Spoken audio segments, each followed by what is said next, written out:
kesi nzuri inayoweza kutazamwa kwenye amri ya 8 isemayo usiibe. Ni amri moja inayojumuisha nyingine zote. Je, usiibe inajumuisha amri zingine? Na mauaji ni kuiba maisha ya mtu mwingine. Uzinzi ni wizi wa mwenzi wa mtu mwingine. Kutamani ni tamaa ya kuiba mali ya mtu mwingine. Kutoa ushuhuda wa uongo ni kuiba haki na kadhalika. Amri hii ni ya kipekee kwa namna nyingi. Ni amri pekee iliyo wazi kabisa. Amri zingine zote ni maalum. Amri ya 5 kwa mfano inasema kwamba ni wazazi wetu ambao tunapaswa kuwaheshimu. Amri ya 6 inayokataza mauaji inahusu kuondoa maisha ya binadamu asiye na hatia. Amri ya 7 inayokataza uzinzi pia ni maalum kwa mtu aliyeolewa au kuoa, na pia watu wawili ambao hawajaoana hawawezi kufanya uasherati. Lakini amri dhidi ya kuiba hata haionyeshi ni nini tumekatazwa kuiba, lakini ina maana kwamba hatuwezi kuchukua kitu chochote ambacho ni cha mtu mwingine, na hiyo kwa upande wake inamaanisha mambo matatu makubwa. Kwanza kabisa, amri dhidi ya wizi siku zote imekuwa inaeleweka ikimaanisha kwamba haturuhusi kumuiba binadamu mwingine au kufanya kile tunachokiita utekaji nyara.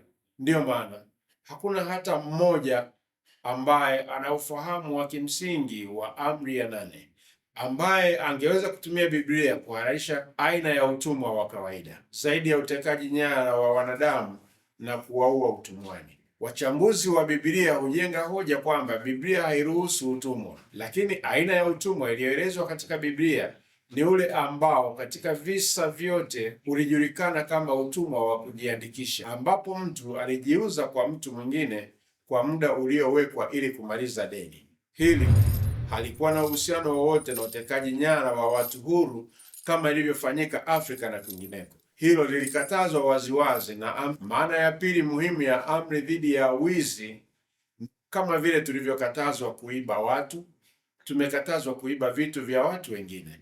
Imeonyeshwa mara kwa mara kwamba mali binafsi, kuanzia umiliki wa ardhi, ni muhimu katika kuunda jamii huru na yenye heshima. Kila utawala wa kidikteta unachukua haki ya kumiliki mali za watu binafsi. Katika ulimwengu wa zamani, matajiri wachache walimiliki ardhi yote na idadi kubwa ya watu walifanya kazi katika ardhi hiyo kwa faida ya wamiliki. Na kisha katika karne ya 19 Ulaya, wanajamii wengi walishauri kuchukua mali zilizomilikiwa kibinafsi na kuwapa watu, ambapo ushauri huo ulifuatwa. Katika kile kinachokuja kujulikana kama ulimwengu wa komunisti, wizi wa mali ulisababisha wizi wa uhuru haraka na hatimaye wizi mkubwa wa maisha. Maana ya 3 muhimu sana ya amri dhidi ya wizi inahusu vitu vingi visivyo vya kawaida ambavyo kila mtu anamiliki. Mfano, sifa za watu, utu wao, imani yao na mali zao za kiakili. Ngoja tupitie hizi haraka. 1. Sifa ya mtu. Kuiba jina zuri la mtu, iwe kwa kashfa au kwa utani, ni aina ya wizi wa uharibifu, kwa sababu tofauti na pesa au mauaji, mara tu jina zuri la mtu linapoibiwa, kwa vyovyote haliwezi kurejeshwa kikamilifu. 2. Heshima ya mtu. Kitendo cha kuiba utu wa mtu kinajulikana kuwa ni udhalilishaji, na kumdhalilisha mtu haswa hadharani inaweza kusababisha majeraha makubwa, kwa kuwa utu huenda ndicho kitu cha thamani miongoni mwa vile ambavyo mtu anamiliki. Utu wetu. 3. Imani yetu. Kuiba imani ya mtu inajulikana kama kumdanganya mtu. Kwa kweli, katika Kiebrania neno la kudanganya mtu linasomeka kama nevidat, ambayo maana yake halisi ni kuiba maarifa.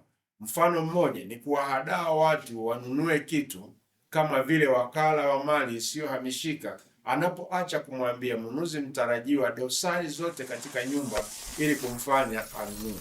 Mfano mwingine unaweza kuwa wakati mtu anadanganya mtu mwingine kwa matamshi ya uongo ya upendo, akiwa amekusudia kupata upendeleo wa kitu fulani au ngono. 4. Mali ya kiakili ya mtu. Aina hii ya wizi inajumuisha chochote. Mfano, kunakili programu au kupakua muziki na filamu bila kuzilipia. Kuiba maneno ya mtu, ambapo wizi huu hujulikana kama udukuzi.